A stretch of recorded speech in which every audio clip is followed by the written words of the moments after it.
Coba terus telepon, tapi tetap nggak ada juga yang ngangkat telepon mereka. Scott, dengar aku. Kalau ada yang bertanya apa yang kita lakukan hari ini, jangan pernah kau ceritakan yang sebenarnya. Cukup kau bilang kita ke hutan berburu. Kau dengar aku?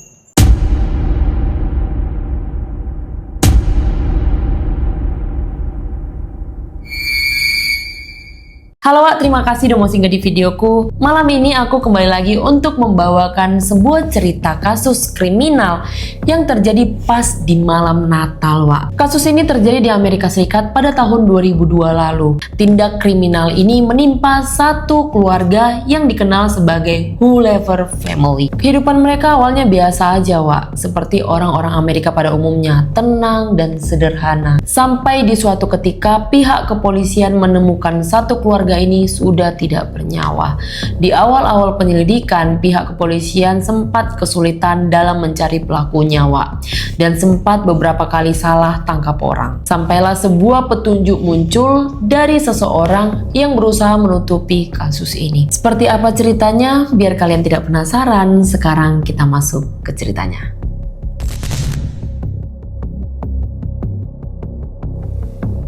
Seperti biasa, sebelum aku masuk ke kronologi kasus ini, aku mau menjelaskan sedikit tentang keluarga ini ya, Wak. Keluarga ini terdiri dari 5 anggota keluarga, sepasang suami istri yang bernama Ernest Hoover Jr. dan istrinya Jane Hoover. Mereka menikah di tahun 1980-an dan dikaruniai 2 orang anak perempuan yang bernama Victoria dipanggil sebagai Vicky dan yang kedua bernama Elizabeth dipanggil sebagai Lizzie.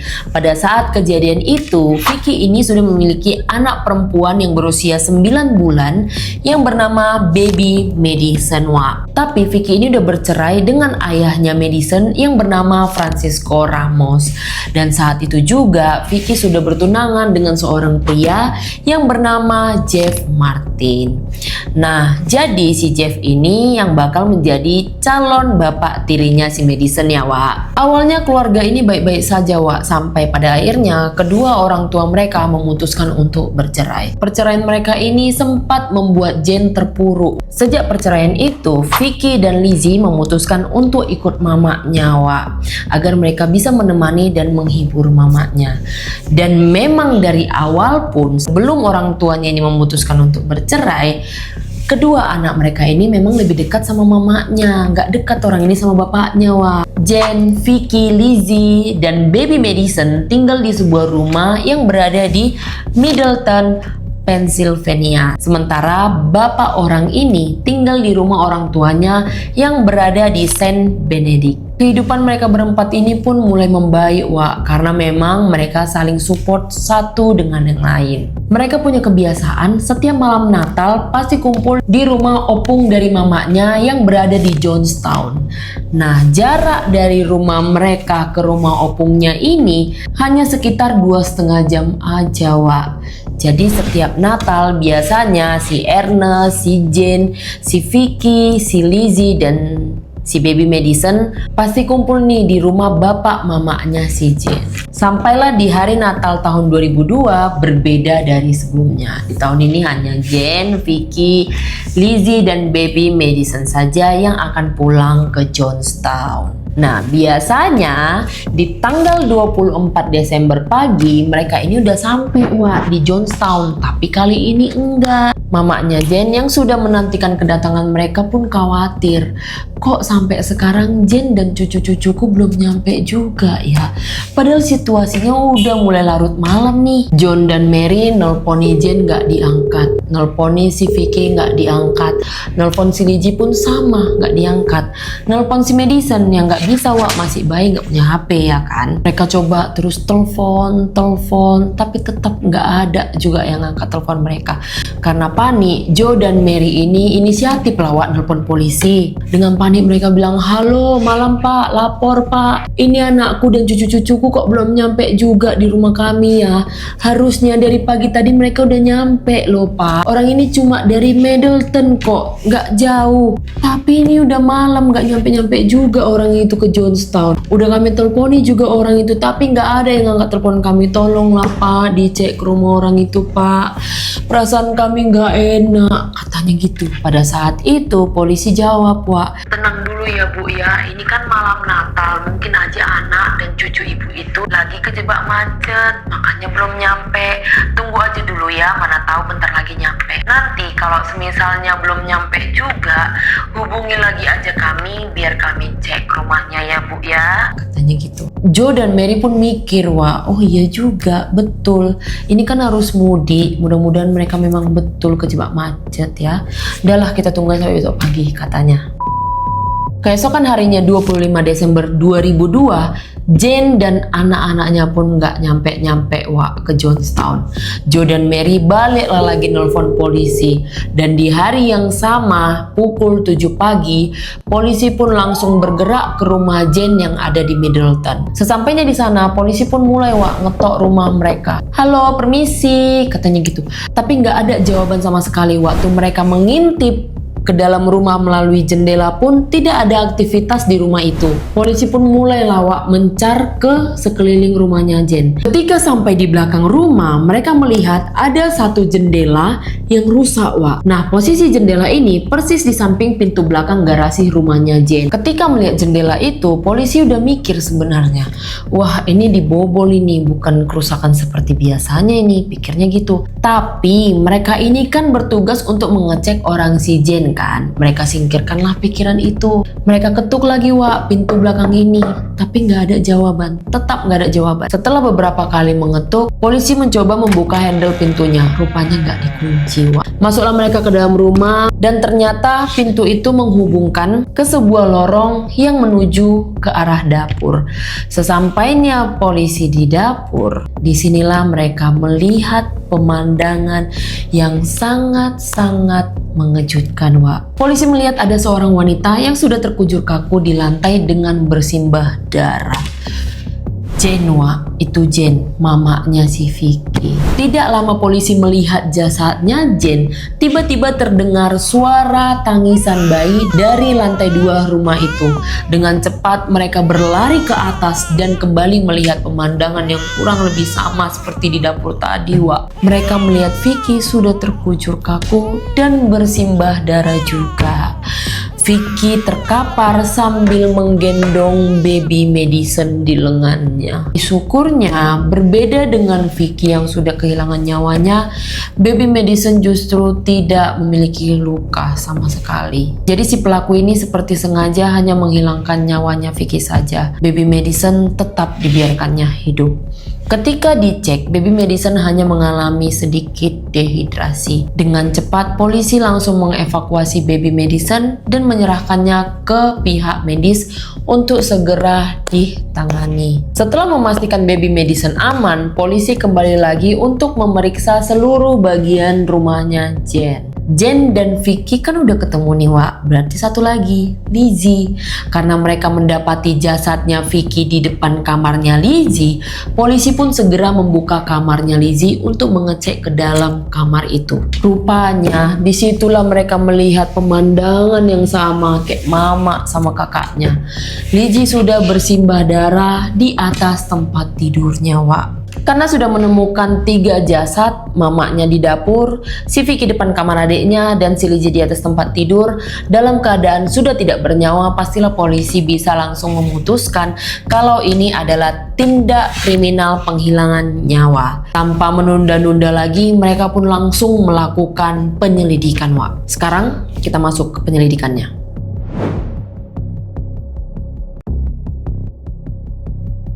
Jadi, Wak, di awal penyelidikan, polisi sudah tahu kalau mereka ini tewas karena ditembak menggunakan senjata api. Dan hasil pemeriksaan medis bisa dipastikan mereka ini ditembak di tanggal 24 Desember 2002 sekitar pukul 4 pagi. Selain itu, dari penemuan jasad mereka di masing-masing lokasi, polisi sudah bisa menggambarkan kronologi kejadian tersebut. Kurang lebih begini kronologi versi dari pihak polisi, Wak. Pagi itu sekitar jam 4 subuh, si pelaku menyusup masuk ke dalam rumah melalui pintu belakang dengan cara membobol jendela. Setelah berhasil masuk, si pelaku ini pas kali ketemu si Jen yang sedang menyediakan sarapan. Gak nunggu lama, langsunglah si pelaku ditembaknya ke kepalanya si Jen. Langsung si Jen mati di tempat. Nah, suara tembakan ini membuat si Vicky terbangun dan mau nyamperin mamatnya ke lantai bawah. Pas dia jalan keluar dari kamar sambil menggendong baby Madison, pelaku ini sudah sampai di lantai 2, Wak. Langsunglah ke kepala si Vicky lagi. Jatuh dia, mati di tempat. Setelah melihat si Vicky udah tidak bernyawa, si pelaku ini langsung masuk ke kamarnya Lizzie dan langsung menembak Lizzie yang sedang tidur di kasurnya. Begitulah kurang lebih kronologinya, Wak. Selain sudah bisa menggambarkan seperti apa kronologinya, hasil pemeriksaan TKP juga menyatakan tidak ada barang-barang berharga yang hilang dari rumahnya Jen. Nah, karena itulah polisi memfikskan ini benar-benar kasus penghilangan nyawa, bukan kasus perampokan. Polisi juga menyimpulkan bahwa siapapun pelakunya, pasti ini orang terdekat atau orang yang mengenal keluarga Hulever. Dari kesimpulan itu, polisi dapat melihat ini pasti masalah personal, Wak. Semua dibantainya, tapi kenapa baby Madison tidak dibantainya juga? Polisi pun langsung menyelidiki orang-orang yang punya kemungkinan menjadi tersangka. Dan pada saat polisi menginterogasi para tetangga sekitar untuk memperoleh saksi, polisi nanya, Wak, kalian pernah nggak melihat ada orang yang mencurigakan datang belakangan ini ke rumahnya Ibu Jen ini? Beberapa tetangga menjawab, ada Pak, laki-laki sering datang belakangan ini. Ciri-cirinya seperti ini, seperti ini, seperti ini. Dicatat ini, Wak, sama polisi. Ketika mereka sudah berhasil mengumpulkan data dan informasi, polisi pun mulai mencari tahu laki-laki yang sesuai dengan gambaran ciri-ciri yang mereka tulis. Dan mereka akhirnya menemukan seorang pria yang sangat mirip. Pria ini bernama Stephen Chapman. Si Stephen ini ternyata seorang kolektor barang-barang antik, Wak. Waktu diinterogasi polisi, si Stephen ini juga santai kok menjawab pertanyaan-pertanyaan polisi. Beberapa hari belakangan aku memang ke rumah Ibu Jen ini, Pak. Tapi aku ke rumahnya karena Ibu Jen ini ngubungi aku. Katanya dia punya barang-barang antik yang mau dijual sama aku. Kalau Bapak nggak percaya nih, aku ada riwayat chat kami kok, katanya gitu kan.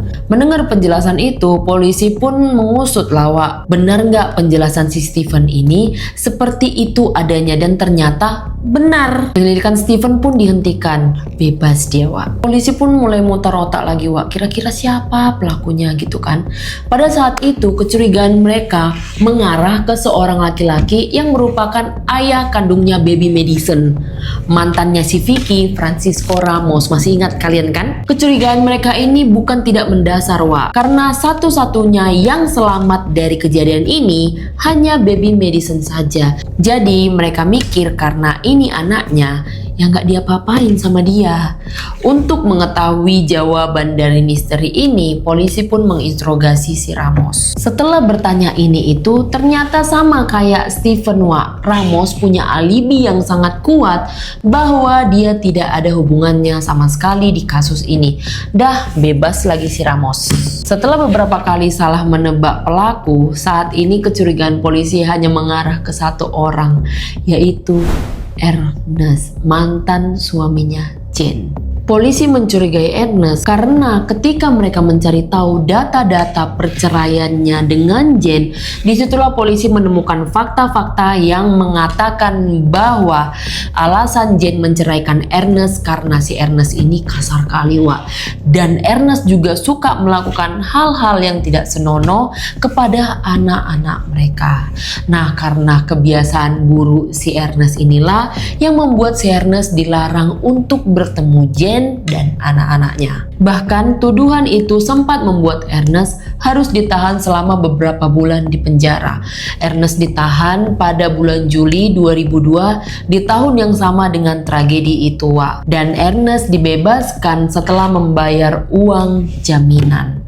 Nah, hal itulah yang diduga membuat Ernest kesal nih, Wak. Kesal kali sama si Jane dan anak-anaknya. Sehingga kalau memang betul dia pelakunya, maka besar kemungkinan karena inilah alasannya. Selama masa interogasi berjalan, ternyata si Ernest ini tidak bersikap kooperatif, Wak. Bahkan ketika polisi menyampaikan mantan istrinya dan anak-anaknya ditemukan tewas di rumahnya Jen, dia tidak menunjukkan ekspresi apapun. Udah diam aja.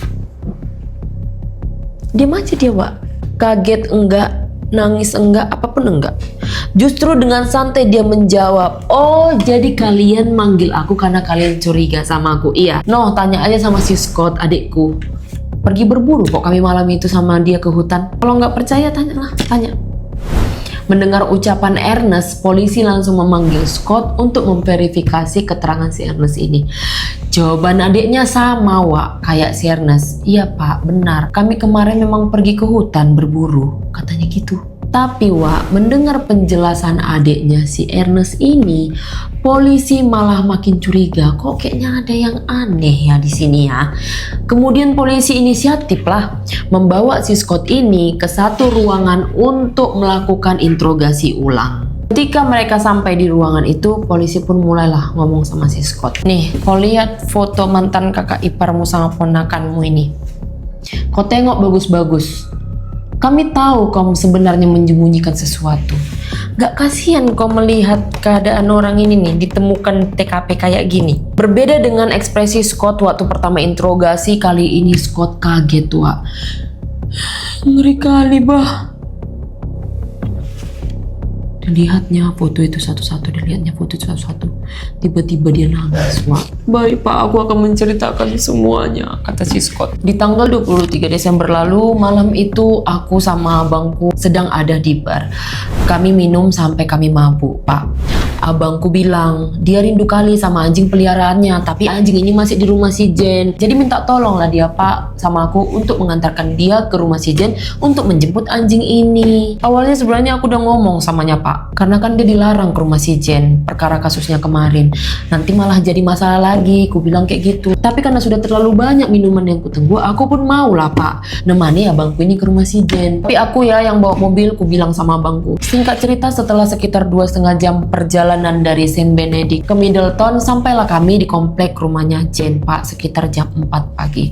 Kuparkirkanlah mobil kami di pinggir jalan yang agak jauh dari rumahnya si Jen. Ernest pun turun, lalu langsung berjalan ke belakang mobil ke arah bagasi, kemudian mengambil pistol, mengganti pakaiannya menjadi serba gelap menggunakan masker dan sarung tangan. Aku nggak tahu, Pak, kapan abangku memasukkan barang-barang itu ke dalam mobil. Setelah selesai, abangku langsung jalan ke rumahnya Jen sendiri. Aku disuruh nunggu di mobil, Pak. 15 menit menunggu, tiba-tiba abangku datang dan langsung meminta aku menyetir mobil dengan cepat. Nah, dari penjelasan inilah polisi sudah bisa memastikan, Wak, kalau memang Ernest lah pelakunya. Lanjut lagi ke penjelasan si Scott. "Ketika di perjalanan, kami melewati sebuah hutan dan dia memintaku untuk berhenti di pinggir jalan. Kemudian membuang semuanya yang dikenakannya, termasuk pistol, Pak," katanya. Lalu setelah membuang semua alat itu, Ernest pun kembali masuk ke dalam mobil. Lalu mengatakan, "Scott, dengar aku. Kalau ada yang bertanya apa yang kita lakukan hari ini, jangan pernah kau ceritakan yang sebenarnya. Cukup kau bilang kita ke hutan berburu. Kau dengar aku?" "Ya, Bang," kata Scott. Dah. Habis itu mereka pulanglah lagi ke Saint Benedict. Wah. Penjelasan Scott sudah selesai. Sekarang pihak kepolisian sudah mendapatkan titik terang kasus ini. Saat itu juga Scott disuruh mengarahkan mereka ke tempat di mana Ernest membuang semua barang buktinya. Setelah berhasil mengantongi barang bukti, polisi pun langsung melakukan penangkapan Ernest. Nggak cuma Ernest, Scott juga ditangkap karena dinyatakan ikut andil dalam kasus ini. Dari hasil pengadilan, Scott dinyatakan bersalah atas tindakan pidana penghilangan nyawa tingkat pertama dan dijatuhi hukuman 25 tahun penjara dengan kemungkinan bebas bersyarat setelah 12 tahun. Berbeda dengan Scott, persidangan Ernest sedikit lebih lama, Wak, dikarenakan dialah pelaku utama. Setelah perjalanan sidang yang cukup lama, pengadilan pun memutuskan Ernest dijatuhi hukuman mati.